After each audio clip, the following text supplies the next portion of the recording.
ఆచా coding tutor training ఇచ్చి permanent IT job ఇస్తారు. 9697969788.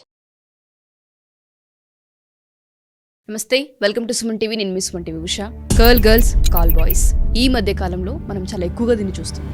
Media ముఖంగా కనుక మనం చూస్తే కొంతమంది మాస్కులు పెట్టుకొని కూడా దీని గురించి మాట్లాడుతూ ఇంటర్వ్యూలు ఇచ్చిన సందర్భాలు కూడా ఉన్నాయి.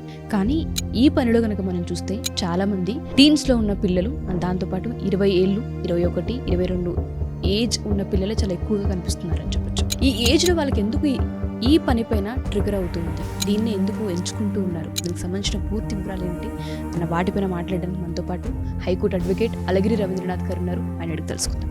నమస్తే రవీంద్రనాథ్ గారు. నమస్తే అండి ఉషా గారు. మీరు ఎన్నో కేసులు ఇప్పటికీ చూస్తూనే ఉంటారు.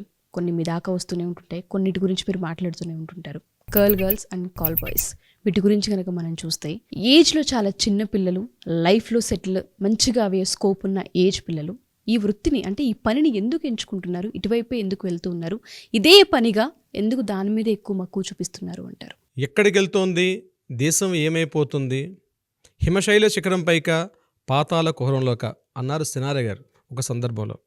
ఇటీవల హైదరాబాదులో ఒక నయా పోకడ ప్రధాన జంక్షన్స్లో గుమిగూడి ఒక అడ్డా కూలీలుగా, మొదట్లో ఏదైనా కూలీ వ్యవస్థకి వెళ్ళాలంటే అడ్డా మీదకి వెళ్తే కొంతమంది ఏదో ఒక కూలీ వ్యవస్థ దొరుకుతుంది అని చెప్పి, ఏదో ఒక ఉపాధి దొరుకుతుందని చెప్పి కొంతమంది కూలీలు, అంటే వేరే గత్యంతరం లేక, వేరే మార్గాంతరం లేక భవన నిర్మాణ కార్మికులందరూ కూడా, మన సోదరులందరూ కూడా అక్కడక్కడ జంక్షన్ నిలబడడం ఇంతకుముందు కనిపించినటువంటి ఒక ప్రదేశాలు కనిపించేవారు. కానీ ఇటీవల కాలంలో పూర్తిగా ప్యాంటు, షర్టు, షూటు, బూట్ వేసుకొని మంచి ఒక 5 feet, 5.5, 5.8, 6 feet వరకు ఉన్నటువంటి పర్సన్స్, ప్రత్యేకించి టీనేజ్ బాయ్స్, గట్టిగా చూస్తే 18, 20 ఏళ్ళు, 25 ఏళ్ళు, 22, 23 ఆ ఏజ్ కుర్రాళ్ళందరూ కూడా బైకుల మీద ముఖ్యంగా ఒక జంక్షన్లో గుమ్మగూడి ప్రధానంగా కనిపిస్తున్నారు ఇటీవల కొన్ని ప్రాంతాల్లో.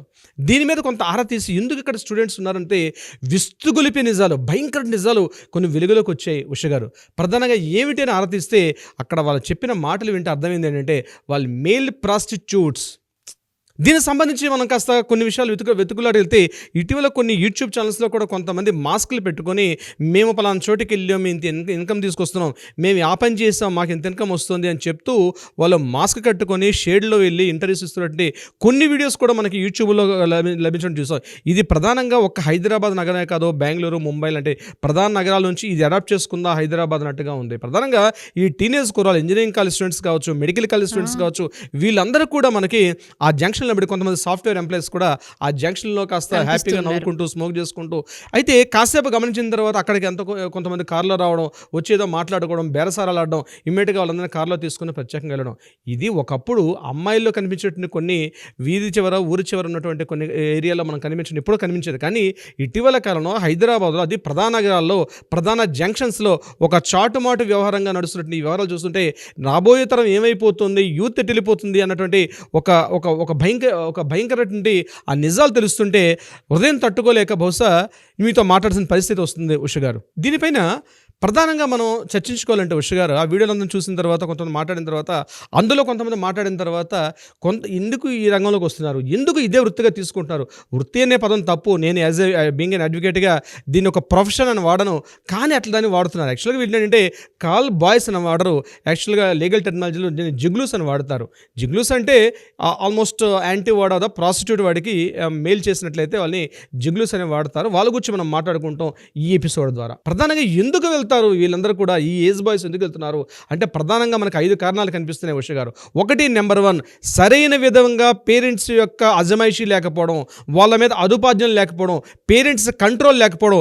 పేరెంట్స్ ఎక్కడో గ్రామాల్లోనో, పట్టణాల్లోనో, ఊరి చివర ఎక్కడంటే ఎక్కడో అవుట్స్కట్స్లో ఉండడం, సిటీకి ఏదో జాబ్ రీత్యాగానో, ఉద్యోగ రీత్యాగానో, ఒక చదువు రీత్యా సిటీకి వచ్చిన తర్వాత ఇక్కడ విచ్చలవిడితనం పెరిగిపోయింది, పేట్రేగిపోవడం బాగా పెరిగిపోయింది, చెడు అలవాట్లు, చెడు వ్యసనాలు. ఆ చెడు అలవాట్లు, చెడు వ్యసనాలు కావాల్సింటే డబ్బులు పంపించగలంటే ఈ ఊర్లో పనిచేస్తున్న పేరెంట్స్కి అంతంత అమౌంట్ పంపించలేరు. కాబట్టి ప్రధానంగా ఇక్కడ మనీ ఒక్కటే, డబ్బు ఒక్కటే ప్రధాన సమస్య.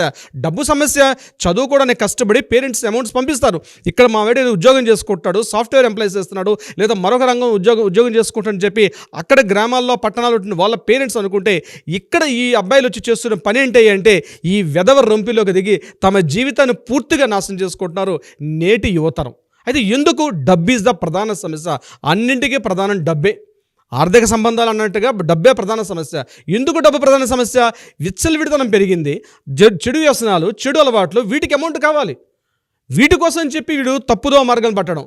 అంటే దీనికి కారణాలు ఏమైనా కావచ్చు, అది వేరే ఎపిసోడ్ చేస్తాం. ఎందుకు ఇలా అమ్మాయిలు ప్రవర్తిస్తున్నారని మనం వేరే ఎపిసోడ్ చేద్దాం. అబ్బాయిలు చేస్తున్నారు ఎందుకు ఈ రకంగా ప్రవర్తిస్తున్నారంటే ఒకటి ప్రధానంగా డబ్బు అనేది సమస్య. నెంబర్ 2, పేరెంట్స్ యొక్క అజమాయిషి, పేరెంట్స్ యొక్క కంట్రోల్ లేకపోవడం, పేరెంట్స్కి అబద్ధాలు చెప్పడం. పేరెంట్స్ ఎక్కడో జాబ్ చేసుకోవడం, పట్టణాలు ఉంటారు కాబట్టి ఎక్కడ వేరే ఉద్యోగాలు ఉంటారు కాబట్టి వీళ్ళ మీద కంట్రోలింగ్ లేకపోవడం, తల్లిదండ్రుల యొక్క పూర్తిగా వీళ్ళ మీద కంట్రోల్ లేకపోవడం మరొకటి. అంటే కంట్రోల్ ఉండాలా ఉండకూడదా అది మనం కంప్లీట్గా ఒక ఎపిసోడ్ చెప్పలేం కాబట్టి ఏదేమైనప్పటికీ కూడా తన బిడ్డలు ఏం చేస్తుందో తెలియదు. ప్రధానంగా మొబైల్ వచ్చేసింది, చెడు వ్యసనాలు అలవాటు. ఇంటికి వెళ్ళిన తర్వాత ఏమి తెలియనటువంటి ఒక రాముడు మంచి బాలులా కనిపించినప్పటికీ వాడు వెనకాల వాడు రావణాసుడు అవతారాలు చూస్తే మాత్రం జంక్షన్స్లో నిలబడుతుంటే ముఖ్యంగా east west north south Yadagirigutta junction నుంచి మొదలు పెడితే గచ్చిబౌలి, మాదాపురి ప్రాంతాల్లో కూడా ఇదే రకంగా జరుగుతుంది ముఖ్యంగా స్టూడెంట్స్. నెంబర్ 2, లవర్స్ని మెయింటైన్ చేయడం. నేను పదం వాడాను, లవర్స్, నాట్ లవర్. ఒక అమ్మాయితో ఉండరు, ఒక అమ్మాయితో ఉన్నట్టుగా నటిస్తూ నలుగురు అమ్మాయిలు మెయింటైన్ చేయాలి. మరి నలుగురు అమ్మాయిలు మెయింటైన్ చేయాలంటే వారి ముందు కాస్త హోదా, కాస్త అద్భుతం కనబడాలి కదా. మంచి మంచి బైక్స్ మెయింటైన్ చేయాలి, మంచి లావిష్గా బతుకుతున్నటువంటి ఒక లైఫ్ స్టైల్ చూపించాలంటే తప్పనిసరిగా దానికి మళ్ళీ డబ్బే కావాలి. సో లవర్స్ని మెయింటైన్ చేయడం అంటే చెడు వ్యసనాల్లో ఉన్నటువంటి తన ఆరోగ్యాన్ని పాటు చేసే చెడు అలవాట్లతో పాటు లవర్స్ని మెయింటైన్ చేస్తున్నటువంటి యువతనం. అంటే వాళ్ళకి లవ్ ఒక ప్రేమ అనేది ఒక ఎమోషనల్ అటాచ్మెంట్ ఉండదన్నమాట. ఏముంది ఈరోజు నేను డబ్బు ఉంటే నలుగురితో నేను మెయింటైన్ చేసుకోవచ్చు. ఆ నలుగురు కూడా అమ్మాయిలు కూడా అట్లనే ఉన్నారు. అమ్మాయిలు కూడా కమాన్ మాకేదో మా నిత్యావసరాలు ఆయన కంప్లీట్ చేస్తున్నాడు, మంచి మంచి డ్రెస్సులు కొనిపిస్తాడు, మంచి మంచి కావాల్సిన రిక్వైర్మెంట్స్ అన్నీ కూడా ఫుల్ఫిల్ చేస్తాడని చెప్పి అమ్మాయిలు కూడా అట్లనే తగలడ్డారు. సో డెఫినెట్గా ఏంటంటే వీడు ఏం చేస్తున్నాడు, 2-3 అమ్మాయిలు మెయింటైన్ చేయడం. ఈ లవర్స్ని మెయింటైన్ చేసే పనిలో పనిగా వాళ్ళు మెయింటైన్ చేయాలంటే డబ్బు సంపాదించాలి. ఆ డబ్బు సంపాదించాలంటే చెడు మార్గం తొక్కాలి. దానికి ఇదే ప్రధాన ఆదాయ వనరుగా తీసుకొని ఈ జంక్షన్ నిలబడడం కూడా ఒక పార్ట్గా మనం చెప్పొచ్చు. నెంబర్ 3, ప్రధానంగా అంటే ఆ ఏజ్ గ్రూప్లో ఉంటే టీనేజ్ దాటి అడాల్సెన్స్కి రావడం, ముఖ్యంగా హార్మోనల్ ఇంబ్యాలెన్స్ ఉండడం. అంటే అప్పుడప్పుడు వాడికి టెస్టోస్టెరాన్ బాడీలో రిలీజ్ అవ్వడం. అంటే నేను చెప్పేది కాస్త సాంకేతికంగా నేను చెప్తున్నాను. బాడీలో ఆ టెస్టోస్టెరాన్ ఎప్పుడైతే రిలీజ్ అవుతుందో బాడీలో వాడికి ఏదో చేసి ఇవ్వాలి. ఈ టైంలో కరెక్ట్గా వాడికి ఒక మిలిటరీలోనో లేకపోతే మరొక రంగంలో పెడితే మంచి వీరుడు సూడు అవ్వచ్చు. కానీ అన్ఫార్చునేట్గా ఈ రోజు వ్యవస్థలన్నీ కూడా వాడిని తప్పుదో పట్టిస్తున్నాయి. ఆ హార్మోన్స్లో వాడు చేయాల్సిన చేయకుండా వాడు అమ్మాయిలు కోరుకోవడం, ముఖ్యంగా అంటే ఒక ఫిజికల్ రిలేషన్స్ కోరుకోవడం. ఆ ఫిజికల్ రిలేషన్స్ రోజుకి ఒకసారి కాదు, రోజుకి 10 సార్లు, రోజుకి 7 సార్లు, రోజుకి 8 సార్లు, అది కూడా డిఫరెంట్ టేస్ట్ ఉండడం. అదొక మానసిక దౌర్బల్యం, అదొక మానసిక వైకల్యం. ఆ మానసిక వైకల్యం ఉన్నట్టుగా అనిపించకుండా నేనేదో పెద్ద హీరోని ఇలా రోజుకి 8 మందితోటో 9 మందితోటో 10 మంది చేస్తే నాలో పెద్ద హీరోయిజం లక్షణం అనుకుని ఆ లోపల నుండి ఏదైతే టెస్టోస్టెరాన్ రిలీజ్ అవుతుంటుందో ఆ ప్రాపర్గా దాన్ని కంట్రోల్ చేసుకునే మెథడ్, కంట్రోల్ చేసే సిస్టమ్ అనేది ఈరోజు సిస్టమ్స్లో లేకపోవడం వల్ల వాడు కంప్లీట్గా అంటే ఫ్రీడమ్ అనమాట. అంటే ఒక 17-18 ఏళ్ళు వచ్చేసరికి ఏమవుతుందంటే నేను పెద్ద హీరోని, నా తల్లిదండ్రుల కన్నా నేనే చాలా గొప్పవాడిని, డబ్బు సంపాదించాలి. సో ఆ టైప్ ఆఫ్ మైండ్ సెట్ రావడానికి కూడా మానసికంగా ఏం చెప్తుంది, సైన్స్ పరంగా ఏం చెప్తుంది అంటే వాళ్ళు రిలీజ్ అవుతున్న హార్మోనల్ ఇంబ్యాలెన్స్, అంటే హార్మోనల్ ఓవర్ రిలీజ్ అవ్వడం. ఎందుకు హార్మోన్ రిలీజ్ అవుతుంది? వాడు చేస్తున్న చెడు వ్యసనాలు. అంటే ఇట్ ఇస్ ఒక సైకిల్ అండి, ఒక వలయం ఇది. అంటే వాడు చేస్తున్న అలవాట్లకి ప్రత్యామ్నాయంగా వాడికి మందు అలవాటు ఉంటుంది. ఆ మందు, సిగరెట్స్ తాగడం వల్ల తెలియకుండానే అవి కాస్త ఇంట్లో బాడీలో ఉన్నటువంటి ఆ హార్మోన్స్ ప్రేరేపితం అవుతాయి. అంటే ఒకసారి షూటప్ అవుతాయి. డెఫినెట్గా వాటి రిక్వైర్మెంట్ కావాలి, వాటిని చల్లబరుచుకోవాలి. ముఖ్యంగా హత్యలు, మానభంగాలు చేయడానికి కూడా ప్రధానంగా ఇదే కారణం. అనేక చోట్ల మనం చూస్తున్నాం. సో హార్మోనల్ ఇంబ్యాలెన్స్ని కంట్రోల్ చేసుకోవడం, తన మీద తనకు ఒక కంట్రోల్ లేకపోవడం కూడా ఇదొక ప్రధాన కారణంగా చెప్పుకోవచ్చు ఉష గారు. సో ఉష గారు, ఇప్పుడు కారణాలు ఏవైనా సరే, ఈ కారణం వల్ల జరిగిందా, ఆ కారణం వల్ల జరిగిందా, ఏ కారణం వల్ల జరిగిందని కాకుండా వాడు పూర్తిగా చెడిపోయి భ్రష్టు పట్టిపోతున్నాడు. ఈరోజు తనకు కావాల్సిన తన రిక్వైర్మెంట్స్, ఇంకోటి మీరు చెప్తే ఆశ్చర్యపోతారు, మొన్న మెడికల్ ఏజెన్సీ వాళ్ళు కూడా రిపోర్ట్ చేస్తున్నారండి, వయాగ్రాస్ కూడా ఎక్కువగా వాటి యొక్క పర్చేజ్ అంటే వినియోగం ఇంతకుముందు మెడికల్ షాప్లో కంట్రోల్ ఉండేది. ఒక ట్యాబ్లెట్ 2 ట్యాబ్లెట్స్ ఏదో అవసరం ఉండేది. ఈరోజు ఆ ట్యాబ్లెట్స్ మీద కంట్రోల్ లేకుండా డ్రగ్ కంట్రోల్ బోర్డు వాళ్ళు రీసెంట్గా మొన్న ఒక రిపోర్ట్ కూడా రిలీజ్ చేశారు. దాంట్లో హైయెస్ట్గా రీసెంట్గా ఏంటంటే హైయెస్ట్ పర్చేజింగ్ కెపాసిటీ, వినియోగం చాలా ఎక్కువగా పెరిగిందట వయాగ్రాల యొక్క. కొన్ని వాడు ఎన్ని ట్యాబ్లెట్స్ కావాలి, అన్ని ట్యాబ్లెట్స్ 10 కావాలా 20 కావాలా డెఫినెట్గా ఇచ్చేయడం కూడా, విచ్చలవిడితనంగా అవి ఇవ్వడం కూడా, అంటే కంట్రోల్ లేకపోయినప్పుడు కూడా వాడు లేని శక్తిని తెచ్చుకొని కూడా ఈ యొక్క పెడద్రోల పట్టడం కూడా ఒక విధంగా అది కూడా కారణం. అంటే నేను ఇప్పుడు చెప్తుంది ఏంటంటే కారణాలు ఏవైనప్పుడు కూడా అర్థం చేసుకోలేకపోతున్నాడు యూత్ ఈరోజు. అంటే చెబితే నువ్వు మాకు చెప్పే అంతటి వాడవా, ఎవరైనా చెప్పే ప్రయత్నం చేస్తే కూడా వాడు అర్థం చేసుకునే స్థితి కోల్పోయి వాడు ఒక రావణాసులుగా తయారయ్యే పరిస్థితి వచ్చేసింది. ఎందుకంటే కారణం ఏమైనప్పుడు కూడా కావచ్చు. ఈ పనిలో వీడియో ఒక 5 years 6 years చేస్తాడు, కానీ అర్థం చేసుకోలేకపోతున్నాడు. కొద్ది రోజులకి తన ఆరోగ్యం ఏమైపోతుంది. ఒకవేళ భవిష్యత్తులో మ్యారేజ్ చేసుకునో లేకపోతే తన భార్యతోటి ఒక హ్యాపీయెస్ట్ మూమెంట్ని సోషల్ లైఫ్ని డీల్ చేయాలనుకుంటే దౌర్భాగ్యుడిగా మారిపోతున్నాడు. మానసిక దౌర్బల్యం ఒక్కడే కాదు, శారీరక దుర్బలత్వం కూడా వస్తుంది అనేటువంటి జ్ఞానం కోల్పోయి ఈరోజు వాడు విచ్చలు విడతాను మీడియా ముందుకు వచ్చి మాట్లాడడం ఏంటంటే వాడు ఏమైనా పెద్ద దేశానికి ఏమైనా పొడిచింది ఏంటి, లేకపోతే వాడు సమాజానికి చేసిన న్యాయం ఏంటి? మాస్కులు వేసుకొని అందజేశాను, ఇది చేశాను, నాకు అట్లా జరిగింది, నా డబ్బు అవసరం కోసం వేరే మార్గ గత్యంతరం. అరే అడుక్కోరా బాబు, లేకపోతే అంతేగా నువ్వెందుకు సమాజానికి చీడపురుగుగా తయారయ్యావు? ఇప్పటికే సమాజంలో ఈ ప్రాస్టిట్యూట్స్ అనే వ్యవస్థ మీద ఇప్పటికే సగానికి పైగా ఆడపిల్లల వ్యవస్థ దౌర్బల్యం పట్టేసింది. డెఫినెట్గా మీరు తప్పన్నా ఉన్నా కాదనుకున్న సమాజం ఉంది.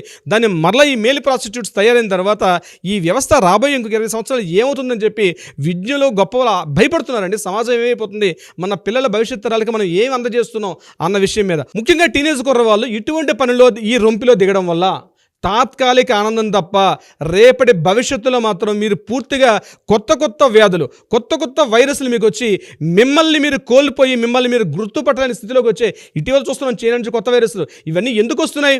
బహుశా కారణాలు వెతుక్కునేసరికి 20 ఏళ్ళు పడుతుందేమో, కానీ జరగాల్సిన డ్యామేజ్ మాత్రం పూర్తిగా జరిగిపోతుంది. రావాల్సిన వాళ్ళ వంశం మొత్తం కూడా నిర్వీర్యం అయిపోతుంది. ఎందుకు కొరకరాని కొయ్యేలాగా ఈ సమాజానికి పట్టిన చీడపురుగులయ్యా తయారవడంలో ఎటువంటి సంశయం లేదు. ఉష గారు, సో మీరు చెప్పినట్టుగానే చాలా చిన్న వయసులో, టీనేజ్ వయసుల్లోనే జీవితాన్ని, కెరియర్ని చాలా మంచిగా బిల్డ్ చేసుకోవాల్సిన అవసరం ఉంది.